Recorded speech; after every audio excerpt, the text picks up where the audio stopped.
I grew up thinking my dad was ridiculous. Here were the facts that I knew about him. 1, he was old. 2, he didn't know about things that other normal dads on TV knew about, like how to barbecue stuff and how to drink beer, or how to have a real job. All he did was stay at home and take care of me and cook every meal for me every day of my life. 3, he had always lived his life in a city. And so he never learned how to drive, and he was the only person in the whole world that I knew who used sidewalks and municipal buses. 4, he didn't understand very much English, and I didn't speak Chinese. And so he could never get me in all of my complex American brilliance, and he was just irrelevant in my world. And finally, he meditated for hours every day, and when we were at restaurants, he asked for warm water instead of iced.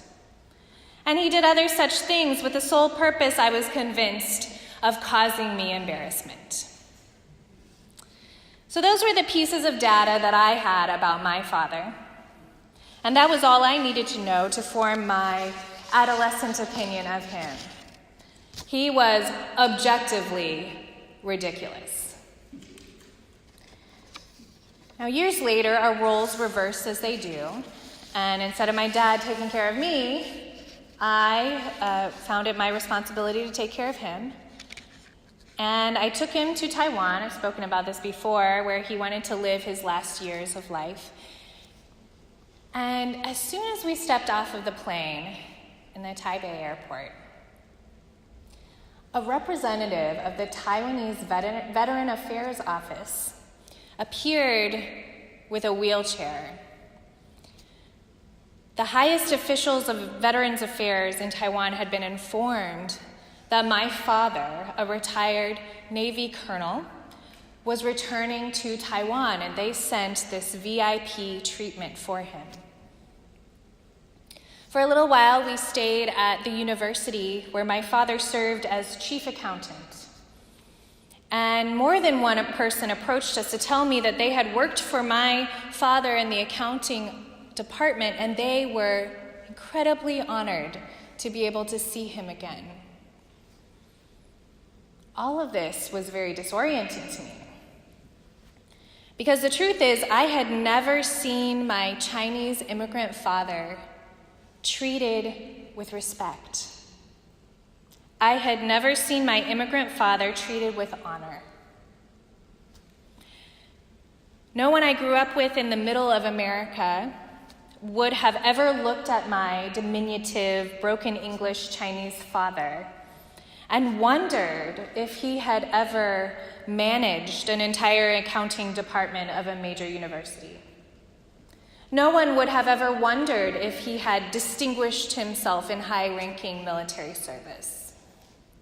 In the America that I grew up in, none of us, including myself, were very curious at all about my dad.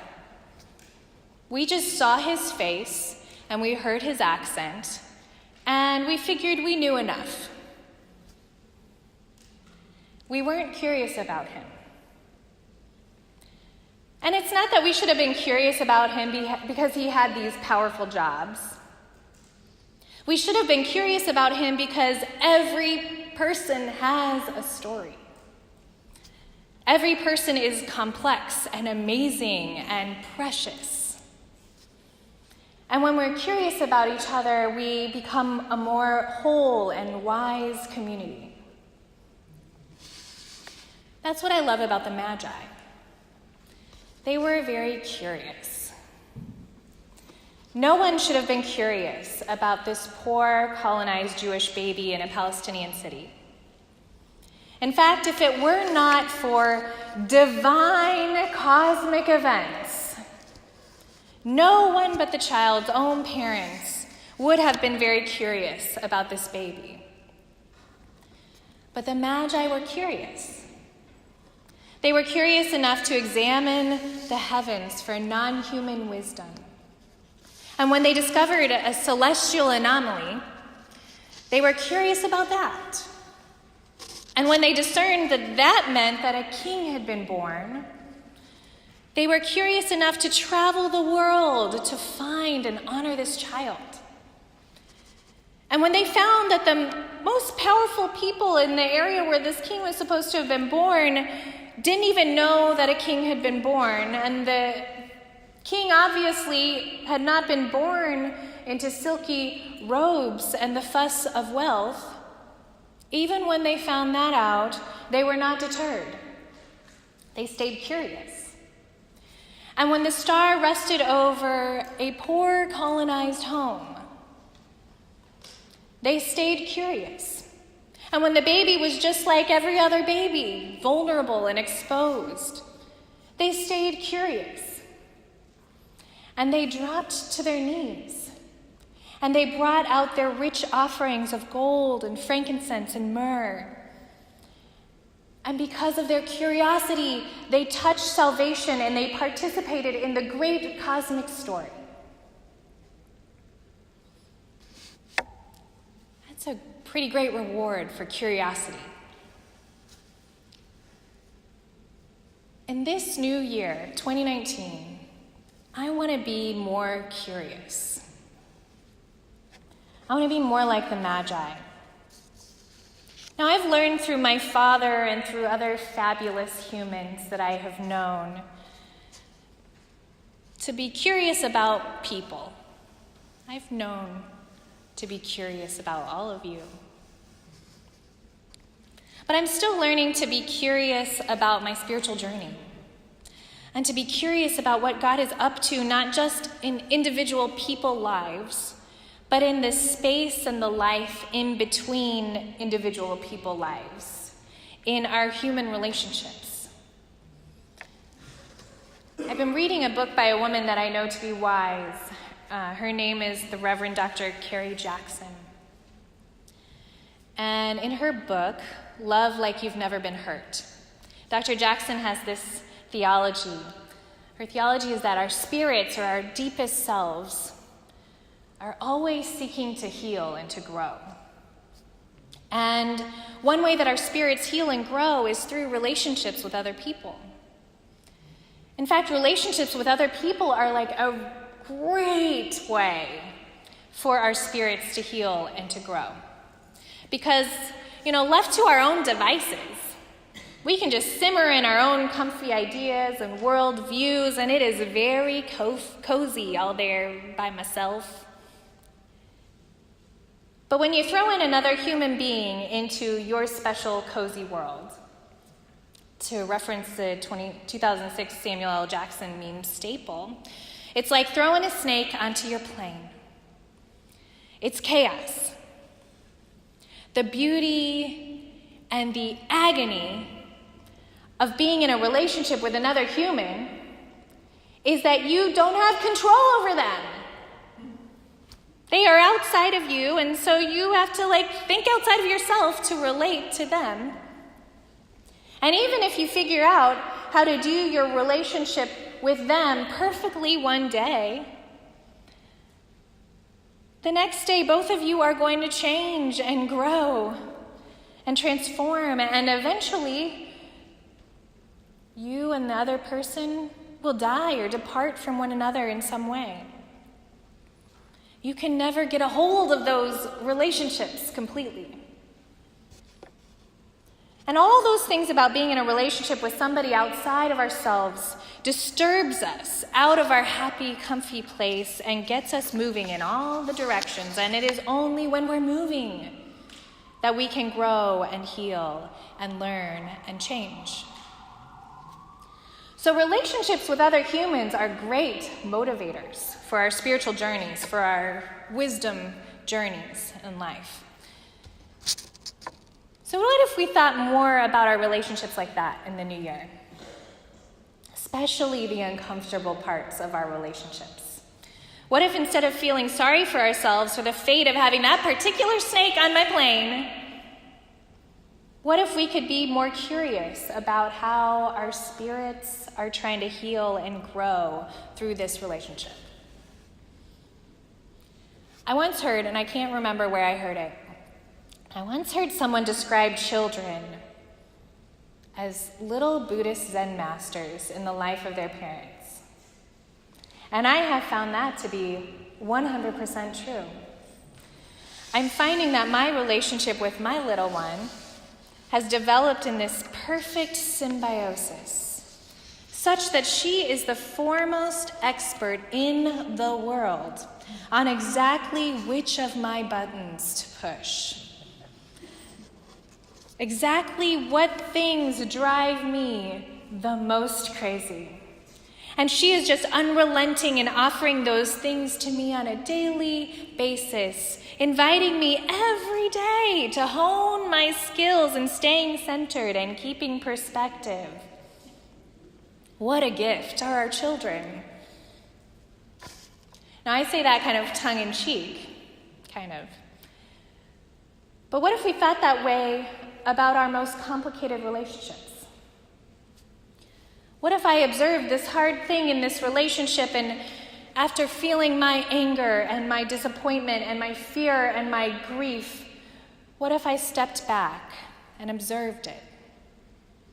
What if I took a cue from the magi and I was just curious about how God might use this strange and confusing thing to heal something in my spirit, to make me stronger, to make me wiser, to show me the best and most important kinds of boundaries for my life, or to teach me something about myself or about my world?